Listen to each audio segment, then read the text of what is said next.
बहुत बहुत स्वागत है दोस्तों आप सभी का। आज की ये वीडियो क्लास 11 के मिड टर्म एग्जाम के लिए बहुत ही ज्यादा इंपॉर्टेंट होने वाली है। इस वीडियो में हम ज्योग्राफी यानी कि भूगोल के मिड टर्म क्वेश्चन पेपर को डिस्कस करेंगे। जैसा कि आपको पता है कि जियो का जो एग्जाम है वो कब है आपका 19 अक्टूबर को। तो ये क्वेश्चन पेपर इस दिन के एग्जाम के लिए बहुत ही ज्यादा इंपॉर्टेंट है। अच्छा, ये क्वेश्चन पेपर हम दो पार्ट में लेके आने वाले थे। ये हमारा पार्ट नंबर 2 है। पार्ट 1 ऑलरेडी मैंने डाल दिया है। पार्ट 1 का लिंक आपको यहाँ पे आई बटन में मिल जाएगा या फिर डिस्क्रिप्शन बॉक्स में आपको उसका लिंक मिल जाएगा। बात करते हैं पेपर पैटर्न की। टाइमिंग है 3 घंटे की, मैक्सिमम मार्क्स है 70। अब ये जो क्वेश्चन पेपर है इसमें से सेक्शन ए बी और डी, यानी कि ये जो सेक्शन नंबर ए है, बी है और डी है, ये हमने पार्ट 1 में ऑलरेडी कंप्लीट कर लिया था। अब जो हम इसमें डिस्कस करेंगे वो है हमारा section number C, part number 2 के लिए। ठीक है, शुरुआत करते हैं। देखो सेक्शन ए जो था उसमें बेसिकली कुछ इस तरीके से मल्टीपल बेस्ड जो चॉइस क्वेश्चन थे वो हमसे पूछे गए थे। ठीक इसी तरीके से जो हमारा सेक्शन नंबर बी था इसमें कुछ ऐसे टाइप में क्वेश्चन थे, कुछ स्रोत आधारित थे। स्रोत आधारित कुछ इस तरीके थे जिसमें से चित्र वाला भी क्वेश्चन था इस तरीके का। हिंदी इंग्लिश दोनों में आपको समझाया गया था। साथ ही साथ जो आपको लिखने थे वो क्वेश्चन इस तरीके से दिए हुए थे। अगर इन सभी को आपको अच्छे से और डीपली समझना है तो आपको पार्ट 1 की वीडियो देखनी पड़ेगी। और सेकंड जो हमारा क्वेश्चन सेक्शन नंबर डी था जिसमें क्वेश्चन नंबर 29 हमारा इंडिया के मैप पे बेस्ड था, बहुत अच्छे तरीके से आपको समझा दिया था। और क्वेश्चन नंबर 30 जो है वो वर्ल्ड मैप पे बेस्ड था, तो इसको भी हमने बहुत अच्छे तरीके से समझ लिया था। तो चलिए अब हम डिस्कस करते हैं अपने इस वाले क्वेश्चन के इस सेक्शन की बात करते हैं। ठीक है, देखिए सेक्शन नंबर सी है, क्वेश्चन नंबर 24 से 28। बेसिकली इसमें क्या होगा कि 5 मार्क्स के 5 क्वेश्चन आपसे पूछे जाएंगे और 2 क्वेश्चन में आपको चॉइस भी यहाँ पे मिलने वाली है। तो बहुत अच्छा पैटर्न तैयार किया गया इस बार आपके लिए। ठीक है, चलिए शुरुआत करते हैं। क्वेश्चन नंबर 24 से डिस्कस करेंगे। 24 क्वेश्चन का आंसर आपको देखो एक ही बार में दिख जाएगा स्क्रीन के अंदर। 24 क्वेश्चन है, मृदा क्या है तथा मृदा निर्माण में सहायक प्रमुख कारक कौन कौन से होते हैं। ध्यान से समझना, हर एक क्वेश्चन को समझाऊंगा। देखो मृदा बेसिकली क्या होती है। मृदा धरातल पर प्राकृतिक तत्वों का समूह, जितने भी हमारे प्राकृतिक तत्व हैं वो सभी मिलकर मृदा के निर्माण में सहायक होते हैं। जिसमें जो मृदा है ये बेसिकली जितने भी जीवित पदार्थ होते हैं, जो पेड़ पौधे होते हैं, इन सभी को पोषित करने के लिए, उन्हें फल देने के लिए ये कार्य करती है। तो ये होती है मृदा। अब इसके निर्माण में देखो कई चीजें सहायक होती हैं। पहले तो इसका मूल पदार्थ है, फिर जलवायु है, फिर उच्चावच है, जैविक क्रिया है और अन्य कार्य कौन कौन से। देखो मूल पदार्थ, बेसिकली मूल पदार्थ में यहाँ पे ये बताया गया है कि मूल पदार्थ जो है वो इसके चट्टानों के अपक्षय है, अर्थात चट्टानों से जो छोटे छोटे कण टूटते हैं उसी की वजह से मृदा का निर्माण होता है। और मृदा का प्रकार भी वैसा ही होता है, जैसे कि आपको पता होगा कि आपने 9वीं या 10वीं में पढ़ा होगा कि मृदा के लिए कई तरीके के इसके प्रकार होते हैं। ठीक है, काली, नीली, पीली, सफेद, जलोढ़, उपजाऊ, इस तरीके से। तो ये इसी संबंध में होता है कि जिस चीज से वो बनी होगी उस हिसाब से। जैसे कि दक्षिण भारत की जो मिट्टी है वहां का आधार है उसकी शैल। ठीक है, दूसरा आ जाता है यहाँ पे जलवायु। अब इसका मतलब क्या है बेसिकली, तो जलवायु का मतलब ये है कि जहां पे मान लेते हैं यहाँ पे जो वर्षा है वो होती है कम होती है। ठीक है, और दूसरे एरिया में वर्षा जो है वो होती है ज्यादा। तो ऐसे में जिस क्षेत्र में वर्षा ज्यादा होती है वहां पे मृदा क्या होगी, कटेगी, उसका नष्ट होगा, उसका निर्माण नहीं होगा। लेकिन जहां पे वर्षा कम होती है, यानी कि जितनी वर्षा चाहिए उतनी होती है, तो वहां पे मृदा का निर्माण ज्यादा होगा, क्योंकि मृदा अपरदन की वजह से वो तत्व वहां से हटेंगे नहीं, अर्थात मिट्टी की उपजाऊ तत्वों को वो नुकसान नहीं पहुंचाएगा। वर्षा और अधिक होगी तो वर्षा नुकसान पहुंचाएगी।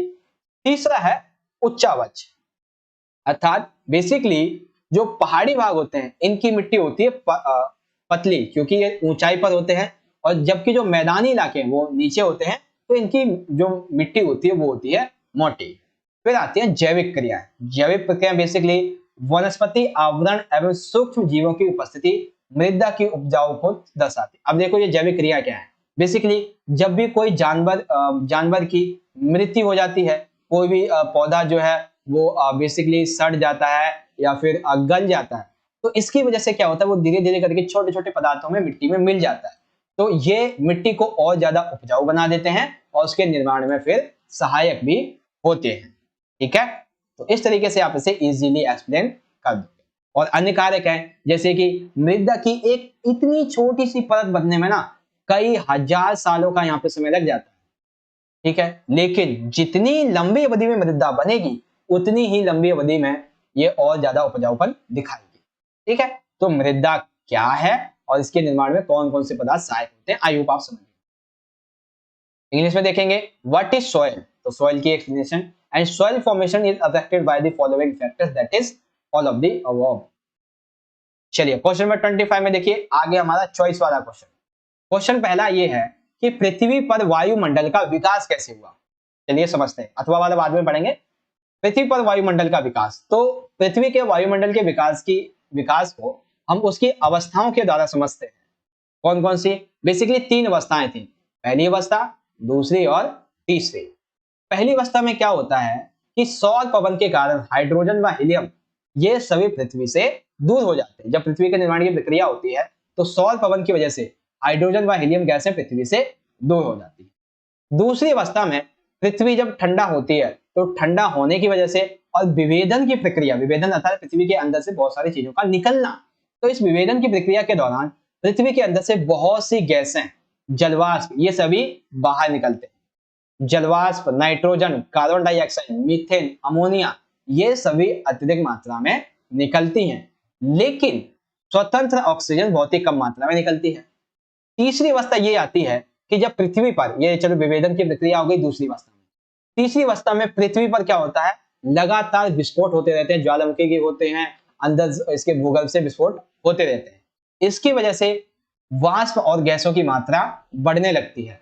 फिर यही जलवाष्प संघनित हो जाते हैं और वर्षा के रूप में पृथ्वी पर जो है वर्षा करते हैं, जिसकी वजह से महासागर बने थे एवं उनमें जीवन विकसित हुआ था।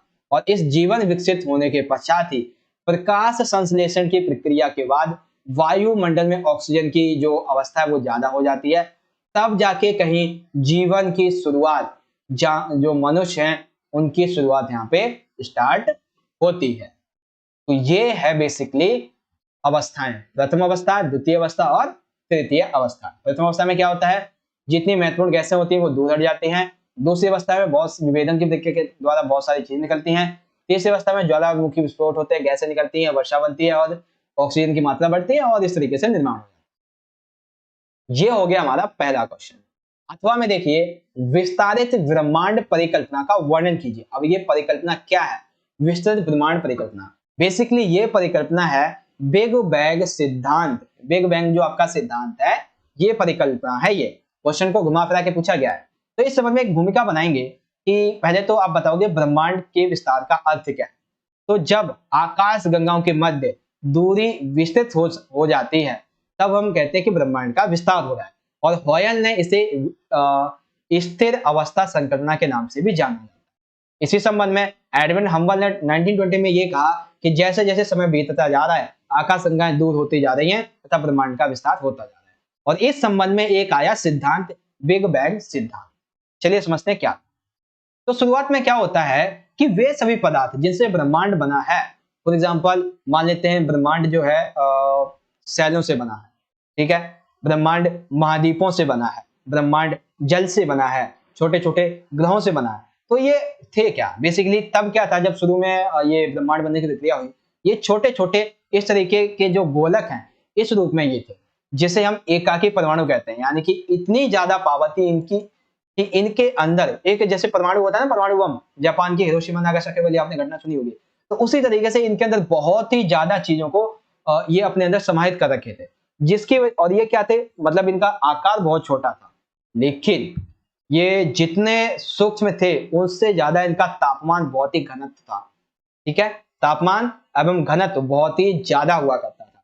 और जब ये छोटे गोलक फूटे, यानी कि जब इन मान लेते हैं ये उदाहरण के लिए, जब परमाणु बम फूटा तो बहुत ही बड़ा भीषण विस्फोट हुआ। हालांकि हम किसकी बात कर रहे हैं कि जब शुरुआत में वे सभी पदार्थ जो ब्रह्मांड से बने थे वो छोटे छोटे एकाकी परमाणु के रूप में थे।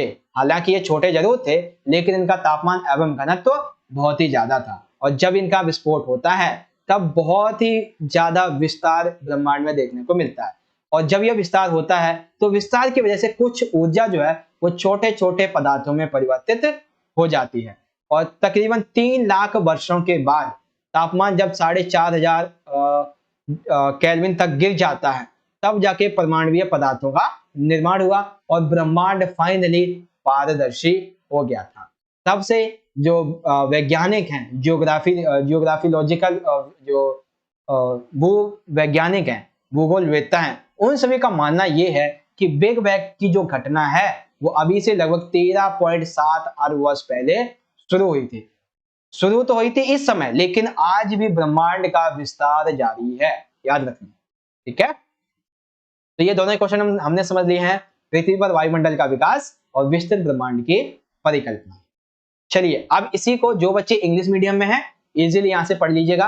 How did atmosphere develop on the earth, तो किस तरीके से डेवलप होता है ये बता देंगे।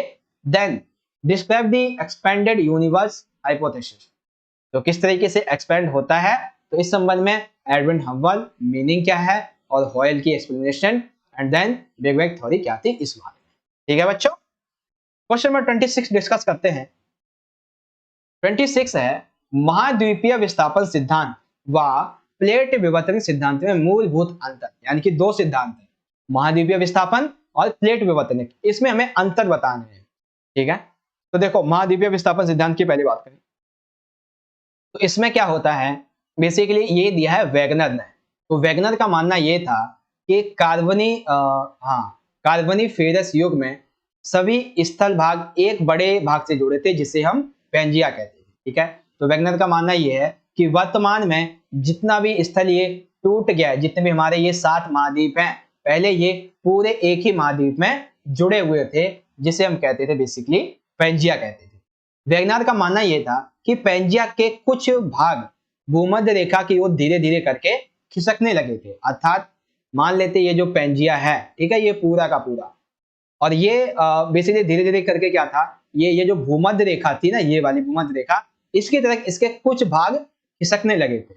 और वर्तमान में यह प्रक्रिया आज से लगभग 30 करोड़ वर्ष पूर्व अंतिम कार्बोनिफेरस युग में प्रारंभ हुई थी। लगभग 5 से 6 करोड़ वर्ष पूर्व क्या है ये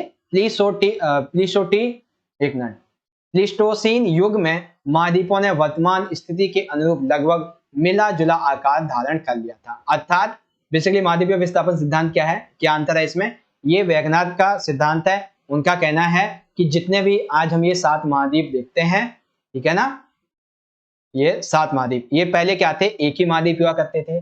शुरू में क्या हुआ, जब ये अलग हो रहे थे तो एक ये भूमध्य रेखा है, इस भूमध्य रेखा के आसपास ये खिसकने लगे थे और धीरे धीरे करके अंतिम कार्बोनिफेरस जब युग आता है तब ये पूरी तरीके से खिसक जाते हैं और लगभग वर्तमान से 5 से 6 करोड़ वर्ष पहले ये जो महाद्वीप थे इन्होंने अपना अलग अलग रूप धारण किया। दूसरा यहाँ पे सिद्धांत है प्लेट विवर्तनिक सिद्धांत, महाद्वीपीय विस्थापन के सिद्धांत में है। देखिए क्या कहता है ये बेसिकली कहता है कि 20वीं शताब्दी के अंतिम चरण में महाद्वीपीय विस्थापन सिद्धांत को स्वीकार करने में सबसे बड़ी चुनौती यह थी कि विद्वान यह नहीं समझ पा रहे थे कि सियाल के बने हुए महाद्वीप सीमा पार कैसे तैरते हैं और विस्थापित हो जाते थे। अर्थात ये जो प्लेट विवर्तनिक सिद्धांत है, ठीक है ना, प्लेट विवर्तनिक सिद्धांत ये किसके बाद आया था, ये आया था महाद्वीपीय विस्थापन के सिद्धांत के बाद। बेसिकली जितने भी भूगोलवेत्ता थे उनको इस बात पे यकीन ही नहीं हो रहा था कि वे सभी महाद्वीप जो कि सियाल से बने हुए हैं, ये महाद्वीप पे तैर कैसे सकते हैं और विस्थापित कैसे हो जाते हैं। तब उन्होंने देखा कि उन समय विद्वानों का यह विचार था कि महासागरीय भूपट्टी बेसाल्टिक स्तर का विस्तार है। तब यहाँ पे आर्थर होम्स इन्होंने कहा 1928 में कि भूगर्भ में तापमान में अंतर होने के कारण संवहनीय धाराएं चलती हैं जो कि प्लेटों की गति को प्रभावित करती हैं। इस प्रकार प्लेटों की गतिशीलता बनी रहती है और महाद्वीपों में विस्थापन पैदा करती है। अर्थात पूरे क्वेश्चन का यहाँ पे सार इतना है कि महाद्वीपीय विस्थापन के सिद्धांत में वैगनर कहते हैं कि जितने महाद्वीप अभी हमने देखते हैं वो पहले एक ही महाद्वीप हुआ करते थे पेंजिया, धीरे धीरे ये इसकी तरफ खिसकने लगे भूमध्य रेखा की तरफ और वर्तमान में ये जाके बट गए थे। 20वीं शताब्दी में महाद्वीपीय विस्थापन सिद्धांत को कई लोग नहीं मानना चाहते थे क्योंकि महाद्वीप सियाल के बने हुए थे और ये कैसे सीमा पार कर सकते थे। तो उस समय एक व्यक्ति थे जिनका नाम था आर्थर होम्स, इन्होंने बताया कि पृथ्वी के भूगर्भ में अंतर पाया जाता है जिसकी वजह से संवहनीय धाराएं चलती हैं एवं ये प्लेटों की गति को प्रभावित करती है जिसकी वजह से महाद्वीपीय विस्थापन पैदा होता है। सिंपल सा क्वेश्चन का आंसर आप ऐसे लिख दोगे। ठीक, किसी को आपको अगर यहाँ पे इंग्लिश में समझना है तो इजीली इसे यहाँ से रीड आउट कर सकते हैं। ठीक है, कॉन्टिनेंटल ड्राफ्ट थ्योरी क्या थी, उसके बाद प्लेट टेक्टोनिक थ्योरी क्या रही, इसके बारे में। क्वेश्चन नंबर 27 में देखिए दो क्वेश्चन है। पहला क्वेश्चन ये है कि गंगा नदी तंत्र की 5 विशेषताएं, पहले भी पूछा गया, इस बार भी पूछा जा रहा है। अथवा में है नदी की उपयोगिता पर संक्षिप्त में टिप्पणी कीजिए। तो पहले गंगा नदी तंत्र की 5 विशेषताएं समझेंगे। तो देखो, पहला है उद्गम। गंगा नदी उत्तराखंड राज्य के उत्तरकाशी जिले में गोमुख के नजदीक, जिसका नाम है गंगोत्री हिमनद, यहां से निकलती है, जिसकी ऊंचाई जो है वो 3900 मीटर होती है। देवी प्रयाग में ये भागीरथी के नाम से जानी जाती है, भागीरथी, और अलकनंदा में जाके मिल जाती है, बेसिकली नाम नहीं मिल जाती है, तब जाके इसका नाम गंगा पड़ता है। अर्थात जो गंगा गंगोत्री हिमनद से निकलती है, ये देवी प्रयाग में जाके जब भागीरथी और अलकनंदा में मिलती है, तब ये गंगा कहलाती है। तो इसका हो गया नामकरण। फिर गंगा नदी आपको पता है फेमस है हरिद्वार, तो हरिद्वार के मैदानी भागों में प्रवेश करती है और हरिद्वार के दक्षिण की ओर, फिर दक्षिण से पूरब की ओर और फिर पूरब की ओर बहती ही रहती है। अंत में यह दक्षिण मुखी होकर 2 धाराओं में बढ़ जाती है, भागीरथी और हुगली 2 में विभाजित हो जाती है। और जब यह बांग्लादेश में प्रवेश करती है तो इसे नाम दिया जाता है पद्मा। अर्थात बांग्लादेश में जिस नदी को हम पद्मा के नाम से जानते हैं, उसी वो किसका रूप है, गंगा का ही रूप है बेसिकली। ठीक है, तो जब ये हरिद्वार में जाती है गंगा नदी, तो यहाँ से कई सारे भागों में बढ़ जाती है, जिसे हम दक्षिण कह सकते हैं, दक्षिण पूर्व और पूर्व कह सकते हैं। और जब ये बांग्लादेश में प्रवेश करती है तो उसे पद्मा कहा जाता है। गंगा नदी की कुल लंबाई जो है वो 2525 किलोमीटर है और यह भारत का एक सबसे बड़ा अपवाह तंत्र भी माना जाता है। इसके उत्तर में हिमालय से निकलने वाली 12मासी नदियां और दक्षिण में प्रायद्वीप से निकलने वाली मौसमी नदियां शामिल होती हैं। ठीक है, तो ये क्या है, इसकी एक विशेषता हो गई, लंबाई कितनी है, भारत का ये सबसे बड़ा अपवाह तंत्र है और कुछ नदियां इसमें शामिल होती हैं। फिर आती है इसकी सहायक नदियां, तो यमुना हो गई। यमुना जो है ये गंगा की सबसे बड़ी पश्चिमी और सबसे लंबी सहायक नदी है। सोन इसके दाहिने किनारे पर मिलने वाली प्रमुख सहायक नदी होती है। बाएं तट पे और भी कई नदियां हैं, जैसे कि रामगंगा है, गोमती है, घाघरा है, गंडक है, कोशीबा और महानंदा है। तो ये है गंगा नदी तंत्र की 5 विशेषताएं। समझ गए आप सभी, उद्गम, नाम, सहायक नदियां, ये सभी और अन्य जो बातें हैं इसके बारे में। ठीक है, अब सेकंड क्वेश्चन क्या था कि नदियों की उपयोगिता पर संक्षेप में टिप्पणी कीजिए। अर्थात नदियों की जो उपयोगिता है इसके बारे में हमें समझाना है। आइए चलिए समझाते हैं आपको बिल्कुल तरीके से। तो नदियों की उपयोगिता बहुत ज्यादा आती है। एक तो हम सिंचाई के लिए कर सकते हैं, जल शक्ति के लिए कर सकते हैं और जल मार्ग के लिए भी। इसके अलावा और भी जो पॉइंट चाहो तो आप लिख सकते हो। तो हम यहाँ पे सिंचाई की पहले बात करते हैं। तो भारतीय नदियों का जल सबसे अधिक सिंचाई के उपयोग में लाया जाता है। कुछ आंकड़े याद रख लेना, जैसे कि प्रतिवर्ष लगभग हम कह सकते हैं कि 1.5 लाख के आसपास 1.5 लाख करोड़ घन मीटर जल बहता है। ठीक है, जिससे लगभग 55,500 करोड़ घन, यहाँ पे धन नहीं है बेसिकली घन मीटर है। ठीक है, अर्थात वार्षिक प्रवाह अनुमति 35% सिंचाई के लिए उपयोग किया जाता है। देखो सिंपल सा है, इतना याद रख लेना। डाटा याद ना रखना चाहो तो कोई दिक्कत नहीं है, इतना याद रखना कि सिंचाई के लिए भारत की जितनी नदियां हैं सबसे अधिक उपयोग सिंचाई में इन्हीं का होता है। लगभग सिंचाई में उपयोग किए जाने वाले जल का 33% उपयोग नदियों का होता है। फिर लिखेंगे जल शक्ति। तो यहाँ पे हम उत्तर में हिमालय, विंध्याचल, सतपुड़ा, अरावली और छोटा नागपुर, मेघालय, ये कुछ ऐसे क्षेत्र हैं जहां पर जल शक्ति जो है वो बहुत ज्यादा विकसित की जा सकती है। अब ये जल शक्ति में होता क्या, बेसिकली देश की कई नदियां जो हैं वो लगभग 60% कार्य क्षमता के आधार पर लगभग 4.1 करोड़ किलोवाट जल शक्ति का उत्पादन किया जाता है। बेसिकली देखो, जो जल होता है, जो नदियां होती हैं, उनसे हम आसानी से बिजली बनाते हैं, यानी कि जल शक्ति बनाते हैं। जिस संबंध में ये कुछ ऐसे क्षेत्र हैं जहां पे अत्यधिक बिजली का निर्माण किया जाता है, और इस निर्माण के संबंध में जितनी नदियां हैं उसके लिए लगभग 60% जो बिजली है वो अभी तक कितनी दी जा चुकी है, हमें 4.1 किलोवाट जल शक्ति का उत्पादन किया जा सकता है। ठीक है, तो ये चीज आपको समझ में आ गई। उसके बाद इसका उपयोग करते हैं हम जल मार्ग में। अर्थात देखो यहाँ देश के जितने भी उत्तर पूर्वी भाग है जहाँ पे गंगा है, ब्रह्मपुत्र में गंगा, ब्रह्मपुत्र में उड़ीसा में महानदी में, आंध्र प्रदेश में गोदावरी और कृष्णा में, गुजरात में नर्मदा और तापी में, तथा राज्यों में झीलों और ज्वारीय निवेशिकाओं में देश के प्रमुख और उपयोगी जलमार्ग हैं। बेसिकली देखो, भारत के जो मुख्यतः जलमार्ग हैं वो कहाँ पे स्थित हैं? गंगा और ब्रह्मपुत्र में, उड़ीसा में भी हैं, महानदी में भी हैं। जितनी भी नदियां हैं जैसे कि गोदावरी, कृष्णा ये गुजरात में है, नर्मदा और तापी ये जो तटीय राज्य है वहां पे स्थित है। तो इन राज्यों में जलमार्ग के द्वारा आसानी से व्यापार किया जा सकता है। और आप इसमें चाहो तो जो सागर होते हैं या फिर जितने भी जो बंदरगाह होते हैं इनके द्वारा जो व्यापार किया जाता है उसके बारे में भी इसमें लिख दोगे। और हाँ, व्यापार में भी सहायक होते हैं कि देश के लगभग 10,60,000 किलोमीटर लंबे जो नाव्य अर्थात जो नाव वाले मार्ग होते हैं वो उसी के संबंध में है। और जितने भी अन्य जो प्राचीन सभ्यताएं हमने देखी हैं वो सभी इन नदियों के द्वारा व्यापार करते थे, तो वो भी आ जाएगा। गंगा, ब्रह्मपुत्र और महानदी ये नदियां जो है वो बेसिकली प्रमुख नाव्य अर्थात जहाँ पे नाव के द्वारा व्यापार वगैरह किया जा सकता है वो आ जाती है। इसमें कृष्णा, गोदावरी, नर्मदा और कुछ चीजें यहाँ पे आ जाती है। ठीक है, तो ये क्या है? नदियों की उपयोगिता है। आप सिंचाई में उपयोगिता कर सकते हो। देखो, जरूरी नहीं है जो क्वेश्चन का आंसर मैंने यहाँ पे बताया वही लिखना है, आप इसको चेंज कर सकते हो, बट होना इसी के रिलेशन में चाहिए। दूसरा जल शक्ति और तीसरा जलमार्ग। और इसमें आप भी बहुत सारे पॉइंट और भी डाल सकते हो। फॉर एग्जाम्पल यहाँ पे व्यापार भी लिख सकते हो, व्यापार के लिए काफी इंपॉर्टेंट होता है। और व्यापार में क्या लिखोगे आप कि जलमार्ग के द्वारा आ जाता है, साथ ही साथ इसमें जो है वो बंदरगाह भी आ जाते हैं इस तरीके से। ठीक है, ये पॉइंट लिख दोगे तो समझ में आ गया आप सभी को यहाँ पे बहुत अच्छे तरीके से। क्वेश्चन नंबर 27, गंगा नदी तंत्र की 5 विशेषताएं और नदियों की उपयोगिता की संक्षेप में वर्णन कीजिए। इंग्लिश में देखेंगे द फॉलोइंग आर फैक्टर्स। हाँ, यहाँ पे क्वेश्चन है बेसिकली, उसके बाद ब्रीफली कमेंट ऑन द और एक बार इस तरीके से हम लिख देंगे गंगा रिवर सिस्टम की क्या यहाँ पे विशेषताएं हैं। देन यूटिलिटी ऑफ रिवर क्या है, रिजेक्शन है, वाटर पावर है and water waste. Question number आ जाता है 28, वायुमंडल की प्रमुख परतों का वर्णन कीजिए। तो बेसिकली वायुमंडल 5 परतों से मिलकर बना हुआ है और इन 5 परतों की एक एक करके हमें व्याख्या करनी है। चलिए करते हैं वही व्याख्या। सबसे पहली है, वायुमंडल में जितनी भी परतें हैं उन्हें तापमान और वायु दाब के आधार पर 5 भागों में बांटा जाता है। कौन कौन से? सबसे पहला है क्षोभ मंडल, दूसरा है समताप मंडल, तीसरा है मध्य मंडल, चौथा है आयन मंडल और पांचवा है बाह्य मंडल। देखिए एक एक करके समझते हैं। क्षोभ मंडल क्या है बेसिकली?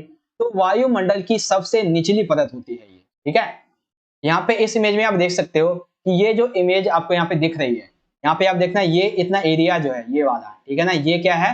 ये है हमारा क्षोभ मंडल का एरिया। और ये एरिया कितना है बेसिकली? लगभग 13 किलोमीटर की ऊंचाई तक।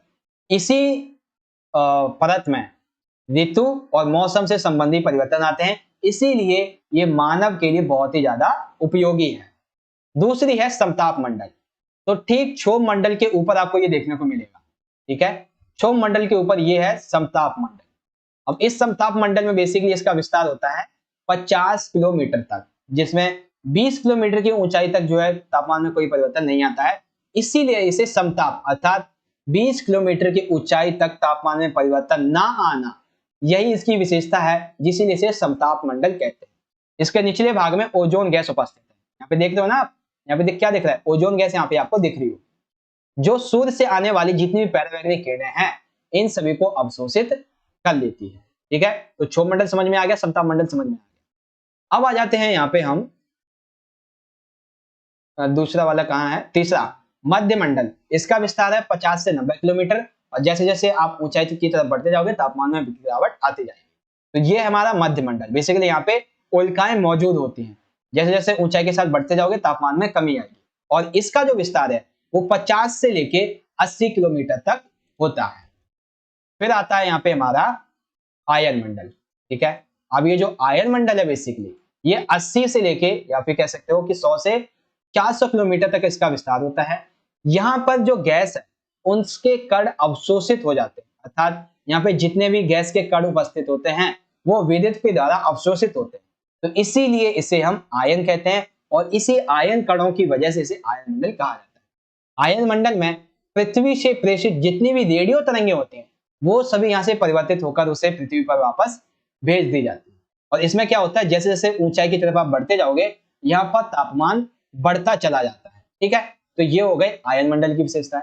फिर आता है बाहरी मंडल, तो ये सबसे आखिरी मंडल है जिसके बारे में हमें ज्यादा जानकारी नहीं मिली है, बस इतना पता है वायुमंडल की सबसे ऊपरी परत है जिसे बाहरी मंडल कहते हैं। इस परत में वायु जो है वो बहुत कम देखने को मिलती है और धीरे धीरे करके ये जो है वो अंतरिक्ष में विलीन हो जाता है, यानी कि 400 से किलोमीटर के ऊपर के पूरे भाग को बाहरी मंडल कहते हैं।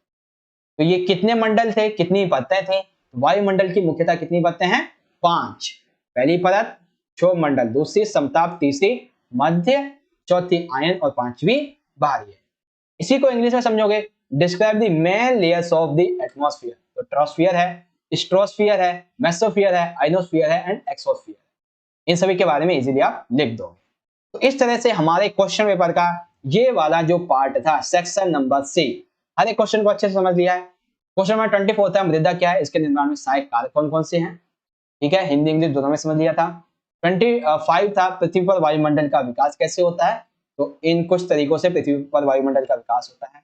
विस्तृत ब्रह्मांड परिकल्पना की वर्णना कीजिए, तो इस तरीके से हम इसकी यहाँ पे जो गणना करेंगे और इसे इस तरीके से विस्तृत कर देंगे। इंग्लिश में देखेंगे, how did atmosphere develop on the earth, तो 3 स्टेजेस थी। Describe the expanded universe by hypothesis, तो इस तरीके से इसे हम वर्णन कर देंगे। उसके बाद महाद्वीप विस्थापन सिद्धांत क्या था, प्लेट वर्तित सिद्धांत क्या था, ये हमने देख ही लिया था।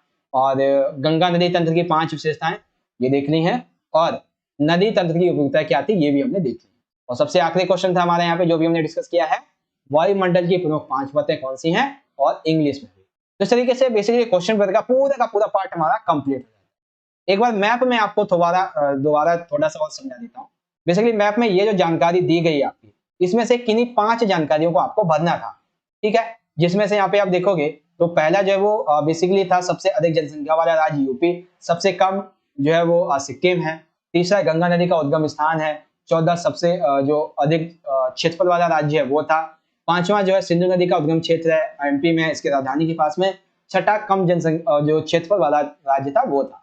तो ये कुछ क्वेश्चन थे, इसे मैंने आपको बता दिया था पहले ही, ठीक है, और इंग्लिश में आपने देख ही लिया था। फिर वर्ल्ड जो मैप था इसमें टोटल 7 प्लेटों के लक्षण बताए गए थे, तो ये आपको बनने थे, मैंने आपको बता दिया था। पहली है अंटार्कटिक, दूसरी है उत्तरी अमेरिका प्लेट, और तीसरी है दक्षिणी अमेरिका, चौथी बेसिकली 6ठा दिया हुआ है यहाँ पे, चौथी होना चाहिए था, जिसे हम कहते हैं इसका नाम भूल गया यार मैं, कहाँ चला गया, ये रहा, हाँ, कैरेबियन प्लेट। चौथी को कहते हैं कैरेबियन, पांचवी थी इंडो ऑस्ट्रेलियन, छठी थी दक्षिणी अफ्रीकी, और 7वीं थी यूरेशियाई प्लेट। यहाँ पे आप देख सकते हो, पहली जो है वो अंटार्कटिक है, दूसरी है यहाँ पे आपकी कहाँ गई, उत्तरी अमेरिकी, तीसरी है दक्षिणी, चौथी है यहाँ पे कैरेबियन, 5वीं है इंडो ऑस्ट्रेलियाई, छठी है अफ्रीकी, 7वीं है यूरेशिया। इस तरीके से दी गई है, ठीक है, मैंने आपको पहले समझा दिया था हर एक क्वेश्चन को। तो इस तरीके से अब हमारा इस वीडियो में ये क्वेश्चन पेपर पूरी तरीके से हो जाता है खत्म। तो अगर आपने अभी तक पार्ट 1 का वीडियो नहीं देखा है तो यहाँ पे आई बटन में लिंक दे देता हूँ, वहां पे देख लो, ठीक है, या फिर यहाँ पे डिस्क्रिप्शन बॉक्स में लिंक मिल जाएगा, वहां से देख लेना। गाइस, अगर आपको क्वेश्चन पेपर अच्छे से समझ में आया हो या फिर कोई भी क्वेरी क्वेश्चन डाउट हो तो ये हमारी इंस्टाग्राम की आईडी है। वीडियो जितनी अच्छी लगी हो तो लाइक करो, शेयर करो, और अगर आपने चैनल को सब्सक्राइब नहीं किया है तो कर लेना, क्योंकि ऐसे ही वीडियोस हम आपके लिए और भी लेके आते रहेंगे, ठीक है।